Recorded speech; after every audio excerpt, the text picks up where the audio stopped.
First ডেতে সকালবেলাতে সমুদ্রে স্নান করে সবাই খুব ক্লান্ত হয়ে গেছি। তো তারপরে কি করব, সন্ধেবেলায় বেরিয়ে পড়েছি বিচের সাইডে ঘুরতে।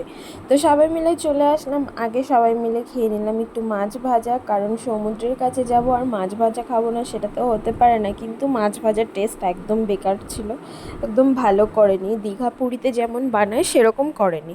তো তারপরে একটু বিচ সাইডে হেঁটে নিলাম, কারণ সন্ধেবেলা সমুদ্র সাইডে তো সত্যি খুব ভালো লাগে, ঠান্ডা পরিবেশ, হাওয়াটাও ঠান্ডা। মানে দেখো চেয়ার পেতে এখানে সবাই বসেছে, আমরাও বসেছিলাম চেয়ার পেতে। তো একটু হাঁটছিলাম সমুদ্রের পাড়ে, তো ভালোই লাগে হাঁটতে, তাই জন্য একটু হাঁটলাম। কেমন হয়েছে ভিডিওগুলো অবশ্যই সবাই দেখো এবং কমেন্ট শেয়ার করে জানিও যে ভিডিওগুলো কেমন হয়েছে। তো আরও বড় ভিডিও আছে, নেক্সট ভিডিও যে আছে সেটা শর্টসেই দেবো এবং বড় ভিডিওটা আমার চ্যানেলে আপলোড করব।